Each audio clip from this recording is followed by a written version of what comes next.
박태호 회장, 당신이 죽이려 했던 마지막 증인이 지금 이 방에 들어오고 있습니다. 백진주의 목에 칼을 겨눈 박태호가 천천히 고개를 돌렸어요. 굳게 닫혀있던 문이 열리자 한 선생이 안으로 들어왔습니다. 그의 손에는 백준기가 죽기 직전 남긴 영상 원본과 비자금 장부의 사본이 들려 있었는데요. 박태호의 얼굴이 순식간에 굳어버렸어요. 죽었다고 믿었던 증인이 살아 돌아온 것도 모자라 평생 없애려고 했던 증거까지 들고 나타났으니까요. 한 선생은 겁먹지 않았습니다. 오히려 오래 기다렸다는 듯 박태호를 똑바로 바라봤어요. 당신이 나를 죽이려 했던 날부터 준비했습니다. 박태호는 백진주를 붙잡은 손에 더욱 힘을 줬어요. 그 순간 박현준이 장부를 들고 앞으로 나섰습니다. 진주를 놔주십시오. 장부는 제가 드리겠습니다. 박태호는 현준을 보며 차갑게 비웃었어요. 내 핏줄도 아닌 놈이 감히 나와 거래를 해? 현준의 눈빛이 크게 흔들렸습니다. 바로 그때 근태가 아들의 이름을 부르며 앞으로 달려왔어요. 현준은 백진주와 장부 그리고 친아버지 근태를 번갈아 바라봤습니다. 평생 붙잡았던 회장 자리를 지킬 것인지 마지막으로 사랑하는 사람을 구할 것인지 선택해야 했어요. 그 모든 일이 벌어지기 며칠 전 중단됐던 아델그룹 이사회 밖에서는 또 다른 싸움이 시작되고 있었습니다. 문태진이 최대 주주라는 사실을 밝히고 백진주를 회장 후보로 추천하면서 판은 완전히 뒤집혔어요. 하지만 김단희와 백진주, 문태진, 한 선생은 누구도 승리를 말하지 않았습니다. 박태호가 순순히 물러날 사람이 아니라는 걸 너무나 잘 알고 있었거든요. 한 선생은 단희와 진주를 차례로 바라보다가 낮고 단단한 목소리로 말했어요. 이제부터는 저희가 버팀목이 되겠습니다. 문태진도 박태호가 비자금과 사람을 모두 잃었다고 말했습니다. 그 말을 들은 단희는 바로 고개를 저었어요. 아직 끝난 게 아닙니다. 단희는 잠시 진주를 바라본 뒤 목소리를 낮췄습니다. 궁지에 몰린 박태호가 가장 위험해요. 진주의 얼굴에서도 안도감이 사라졌어요. 문태진의 등장으로 회장 선출의 판은 뒤집혔지만 태호가 어떤 방식으로 반격할지는 아직 알 수 없었습니다. 회장 자리를 차지하는 일보다 태호의 다음 수를 먼저 막아야 했어요. 끝났다고 방심하는 순간 또 다른 사람이 희생될 수 있었으니까요.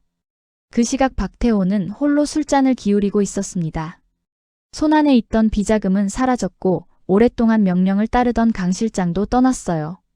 윤 차장마저 이전과 같은 태도를 보이지 않았고 현준과 민준도 더는 자신의 뜻대로 움직이지 않았는데요. 박태호의 얼굴에는 분노보다 불안이 먼저 떠올랐습니다. 믿었던 사람과 돈이 한꺼번에 사라지자 방 안의 정막조차 자신을 비웃는 것처럼 느껴졌어요. 하지만 태호는 술잔을 거칠게 내려놓으며 이를 악물었습니다. 돈은 다시 만들면 된다. 태호의 시선이 차갑게 가라앉았어요. 주식만 내 손에 있으면 끝난 게 아니야. 비자금을 잃은 것보다 더 두려운 건 아델그룹의 경영권을 빼앗기는 일이었습니다. 돈은 다시 모을 수 있다고 믿었지만 주식이 흩어지고 회장 자리를 잃으면 자신이 다시 일어설 기반까지 사라졌거든요. 태호는 남은 지분을 끌어모으고 유나가 가진 주식까지 반드시 손에 넣겠다고 마음먹었어요. 최유나는 아버지의 목숨값으로 받은 돈을 들고 태호를 찾아왔습니다. 홍영실이 무릎을 꿇고 막았지만 유나는 그 돈을 건네면 자신이 아델가의 사람으로 인정받을 거라고 믿었어요. 돈을 내려놓은 뒤 태호의 반응을 기다렸는데요. 태호는 봉투를 한번 바라봤을 뿐 아무 말도 하지 않았습니다. 유나는 불안한 얼굴로 단희와 민준을 상대할 계획이 있으면 자신이 돕겠다고 했어요. 하지만 태호는 차갑게 돌아섰습니다. 네가 가져온 건 돈이지 충성이 아니야. 유나의 얼굴이 굳었어요. 돈까지 가져왔는데도 태호의 시선은 이미 다른 곳을 향하고 있었습니다. 아무런 인정도 받지 못한 채 홀로 남겨진 유나는 자신이 또 이용당했다는 불안에 휩싸였어요. 박현준은 오정란과 마주하고 있었습니다. 문태진의 지지를 얻지 못하면 회장 자리가 멀어진다는 사실을 알고 있었지만 물러설 생각은 없었어요. 정란은 아들의 얼굴에서 예전의 망설임이 사라진 걸 보고 겁이 났습니다. 현준아, 차라리 회장 자리 포기해. 현준은 씁쓸하게 웃었어요. 회장 자리를 포기하면 내 인생이 지켜질 것 같아? 정란이 아무 말도 하지 못하자 현준은 한 걸음 가까이 다가갔습니다. 나도 물러설 곳 없는 건 똑같아. 그 말은 태호를 위해 움직이겠다는 뜻이 아니었어요. 이제 현주는 자신의 인생을 지키기 위해서라면 누구라도 버릴 준비가 되어 있었습니다. 정란은 아들을 살리기 위해 멈추라고 했지만 현준에게 포기는 안전이 아니라 지금까지 살아온 자신의 인생을 부정하는 일이었어요. 진주는 그런 현준을 마지막으로 붙잡으려 했습니다. 둘 사이에는 쉽게 꺼낼 수 없는 감정이 남아 있었지만 진주는 그 감정보다 현준이 끝까지 무너질까 두려웠어요. 이 길 끝에는 아무것도 없어. 현준은 잠시 눈을 감았다가 다시 떴습니다. 흔들렸지만 곧 그 감정을 눌러버렸어요. 아무리 너라도. 잠시 숨을 고른 현준이 더 냉정하게 말을 이었습니다. 아무리 내가 널 사랑했어도 난 내 인생 지키는 게 먼저인 놈이거든. 진주는 더 다가가지 못했어요. 사랑을 인정하면서도 자신보다 회장 자리와 살아남는 길을 먼저 선택한 현준을 붙잡을 수는 없었습니다. 현준 역시 한 번 더 바라보면 마음이 흔들릴 것처럼 먼저 등을 돌렸어요. 아니, 여기서 갑자기 왜 이러느냐고요? 현준은 사랑을 버린 게 아니라 사랑보다 회장 자리를 더욱 절박하게 붙잡은 겁니다. 박태호의 아들로 살아온 세월이 무너지는 순간 자신의 인생 전체가 사라질 것 같았거든요. 그래서 불안할수록 더욱 거칠어졌고 정란과 진주가 말릴수록 회장 자리에 집착했어요. 근태는 멀리서 그 모습을 지켜보고 있었습니다. 아들이 태호와 닮아가는 걸 더는 외면할 수 없었어요. 박태호는 그날 밤 유나의 집으로 찾아갔습니다. 영실이 놀라 자리에서 일어났지만 태호는 곧장 유나에게 다가갔어요. 이유를 묻기도 전에 목을 움켜쥐었습니다. 유나가 태호의 손목을 붙잡고 버텼지만 힘이 풀리지 않았어요. 주식 받아내서 들어와. 영실이 딸을 놓아달라며 매달렸지만 태호는 눈길조차 주지 않았습니다. 받아내지 못하면 내 집에 발도 들이지 마.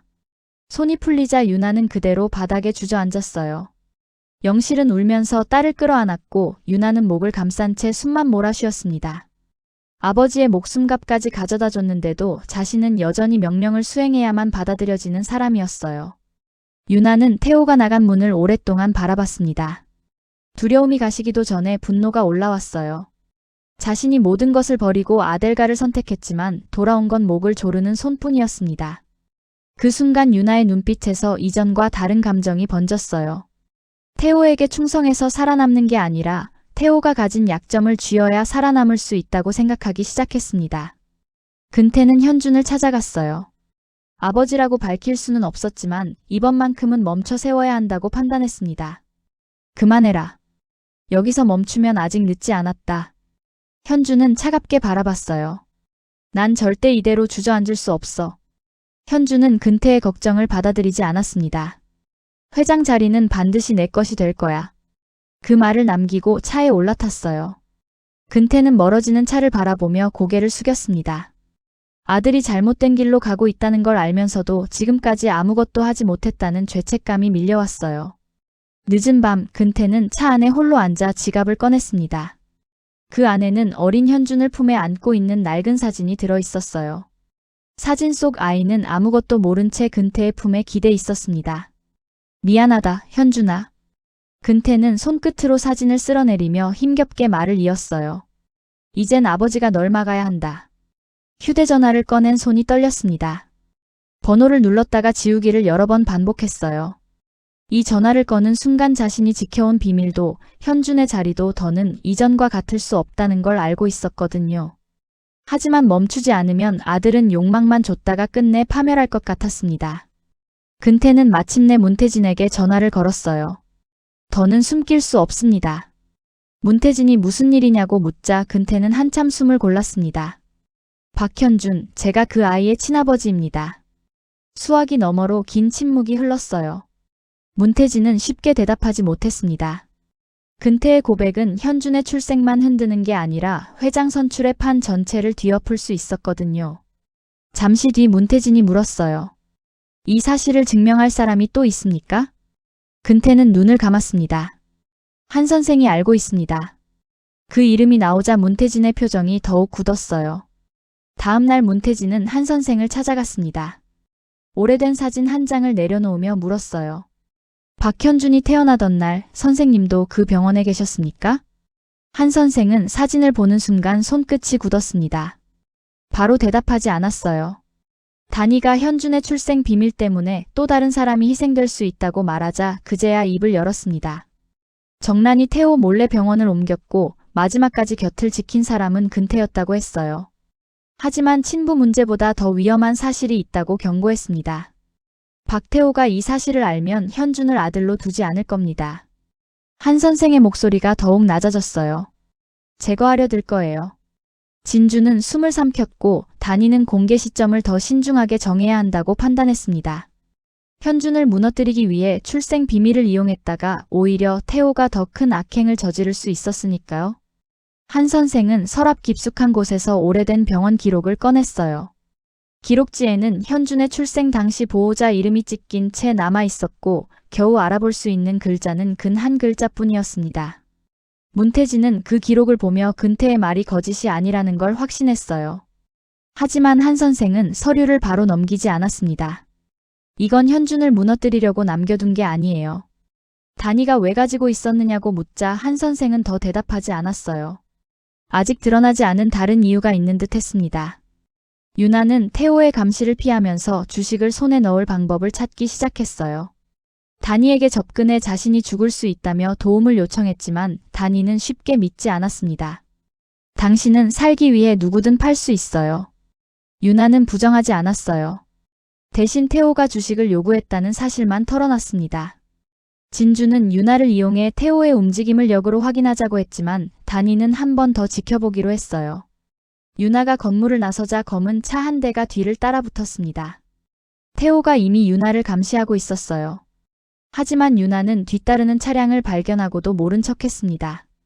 자신이 겁에 질린 것처럼 보여야 태호가 방심한다고 판단했거든요. 윤 차장은 검찰청 앞에 나타났습니다. 태호가 힘을 잃는 순간 자신도 버려질 거라는 걸 알고 있었어요.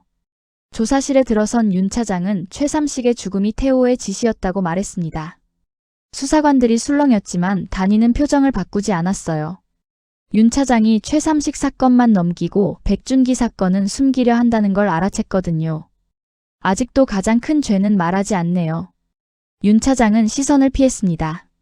진주는 최삼식 통화 녹음 파일을 꺼내 책상 위에 올려놓았어요. 더는 일부만 말하고 빠져나갈 수 없다는 경고였습니다. 윤 차장은 결국 작은 USB를 꺼냈습니다. 그 안에는 태호의 지시와 돈의 흐름이 들어있다고 했지만 비밀번호는 알려주지 않았어요. 내 안전이 보장되기 전에는 절대 못 엽니다. 단이는 비웃지 않았습니다. 오히려 윤 차장이 가장 두려워하는 게 무엇인지 확인했어요. 태호는 배신자를 살려두지 않는 사람이었으니까요. 여기서 결론 내리기엔 너무 빠르죠? 이제부터 진짜입니다. 구독과 좋아요 부탁드립니다. 그런데 진짜 황당한 건 따로 있었습니다. 조사를 마치고 복도로 나온 윤 차장이 갑자기 가슴을 움켜쥐고 쓰러졌어요. 입술이 파랗게 질렸고 손에서는 작은 쪽지 하나가 떨어졌습니다.